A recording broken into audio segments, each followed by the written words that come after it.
ഈ അടിസ്ഥാന സൗകര്യത്തിൽ ആരോഗ്യ മേഖലയിലൊക്കെ കേരളം മുന്നിലാണ് എന്ന് നമ്മൾ പറയുമ്പോഴും കാസർഗോഡിനെ സംബന്ധിച്ച് ആരോഗ്യ മേഖലയിൽ ഇപ്പോഴും വളരെ പിന്നിലാണ് എന്നുള്ളതാണ് സത്യാവസ്ഥ. ഒരു മെഡിക്കൽ കോളേജ് ഉണ്ട്, പക്ഷേ അവിടെ കിടത്തി ചികിത്സ ഇതുവരെ ആരംഭിച്ചിട്ടില്ല. ഏറ്റവും പ്രധാനപ്പെട്ട കാര്യം, നമുക്കറിയാവുന്നതുപോലെ എൻഡോസൾഫാൻ ദുരിതബാധിതർ ഏറെയുള്ള ഒരു പ്രദേശമാണ് കാസർഗോഡ്. അതുകൊണ്ട് തന്നെ പലപ്പോഴും ചികിത്സ തേടേണ്ടി വരുന്നത് കർണാടകയിൽ എത്തിയാണ്.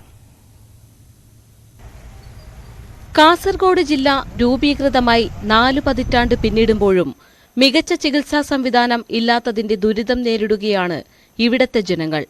മെച്ചപ്പെട്ട ചികിത്സയ്ക്കായി മംഗളൂരുവിലെയും മറ്റു ജില്ലകളിലെയും ആശുപത്രികൾ തേടിപ്പോകണം. കോവിഡ് കാലത്ത് കർണാടക അതിർത്തി അടച്ചപ്പോൾ ചികിത്സ കിട്ടാതെ ജീവൻ നഷ്ടമായത് 13 പേർക്ക്.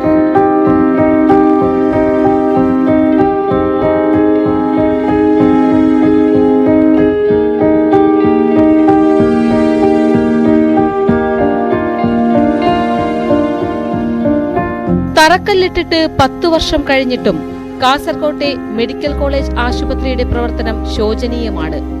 കൊട്ടിഘോഷിച്ച് ഉദ്ഘാടനം നടത്തിയതല്ലാതെ മെഡിക്കൽ കോളേജിൽ ഇനിയും കിടത്തി ചികിത്സ പോലും തുടങ്ങിയിട്ടില്ല. 2012 മാർച്ചിൽ ഉമ്മൻചാണ്ടി സർക്കാരാണ് ഉക്കിനെടുക്കയിൽ മെഡിക്കൽ കോളേജ് പ്രഖ്യാപിച്ചത്. 2018 നവംബറിൽ ആശുപത്രി ബ്ലോക്കിന്റെ തറക്കല്ലിട്ടത് മുഖ്യമന്ത്രി പിണറായി വിജയനും. 63 ഏക്കറിൽ 500 കിടക്കകളോടെയുള്ളതായിരുന്നു മെഡിക്കൽ കോളേജ് ആശുപത്രി. 270 തസ്തികകൾ പ്രഖ്യാപിച്ച ആശുപത്രി കെട്ടിടത്തിന്റെ പണി പൂർത്തിയാകാത്തതിനാൽ ഇതുവരെ നിയമനം നടന്നിട്ടില്ല. OP സേവനത്തിനുള്ള ഡോക്ടർമാരെയും ഏതാനും നഴ്സുമാരെയും അറ്റൻഡർമാരെയും മാത്രമാണ് നിയമിച്ചത്. തുക ലഭിക്കാതെ വന്നതോടെ കരാറുകാരൻ പിന്മാറിയത് കെട്ടിട നിർമ്മാണം വൈകാൻ കാരണമായി.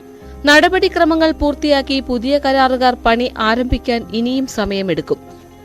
ചുരുക്കത്തിൽ മെഡിക്കൽ കോളേജ് എന്ന സ്വപ്ന സാക്ഷാത്കാരത്തിനായുള്ള കാസർഗോഡുകാരുടെ കാത്തിരിപ്പ് ഇനിയും നീളും. ഇപ്പം നിലവിൽ മംഗലാപുരത്താണ് കാസർഗോഡുകാരുടെ അഭയകേന്ദ്രം. 2013 തറക്കല്ലിലിട്ട മെഡിക്കൽ കോളേജ് അത് ഇന്നും ഒരു എന്താ പറയേണ്ടത്, അക്കാദമിക് ബ്ലോക്കിനപ്പുറത്തേക്ക് OP തുടങ്ങി എന്നൊക്കെ പറയുന്നല്ലാതെ അവിടെ യാതൊരുവിധ സംവിധാനമുണ്ട്. MRI സ്കാൻ എടുക്കണമെങ്കിൽ ഇപ്പം പരിയാരത്തേക്കോ അല്ലെങ്കിൽ മംഗലാപുരത്തേക്കോ പോകണം. ഒരു രോഗം അറിയണമെങ്കിൽ പോലും, കാരണം അതിന് കൃത്യമായി, പ്രത്യേകിച്ച് കാസർഗോഡിൻ്റെ മണ്ണിൽ നിന്ന് സംസാരിക്കുമ്പോൾ ഇവിടുത്തെ രോഗമെന്ന് പറയുന്നത് പലപ്പോഴും മനസ്സിലാക്കാൻ പറ്റാതെ, ഇവിടുത്തെ മെഡിക്കൽ സംവിധാനത്തിന് ബോധ്യമല്ലാത്ത രീതിയിലുള്ളതാണ്. അതുകൊണ്ട് തന്നെ റിസർച്ചുള്ള ഒരു സംവിധാനവും കാസർഗോഡില്ല. പ്രത്യേകിച്ച് നമ്മുടെ 2 പ്രധാനപ്പെട്ട ആശുപത്രികൾ എന്ന് പറയുന്നത് ജില്ലാ ആശുപത്രിയും കാസർഗോഡ് താലൂക്ക് ആശുപത്രിയും ജനറൽ ഹോസ്പിറ്റലും ഒക്കെ തന്നെ റഫറൽ ആശുപത്രികൾക്ക് അപ്പുറത്തേക്കുന്നില്ല. കാസർഗോഡിനൊപ്പം പ്രഖ്യാപിച്ച പത്തനംതിട്ട, ഇടുക്കി, മലപ്പുറം ജില്ലകളിലെ മെഡിക്കൽ കോളേജുകളിൽ കിടത്തി ചികിത്സയും MBBS പഠനവും നേരത്തെ തുടങ്ങിയിരുന്നു. എൻഡോസൾഫാൻ ദുരിതബാധിതർ ഉൾപ്പെടെ 100 കണക്കിന് രോഗികൾ മികച്ച ചികിത്സ കിട്ടാതെ വലയുകയാണ്. ന്യൂസ് 18 കാസർഗോഡ്.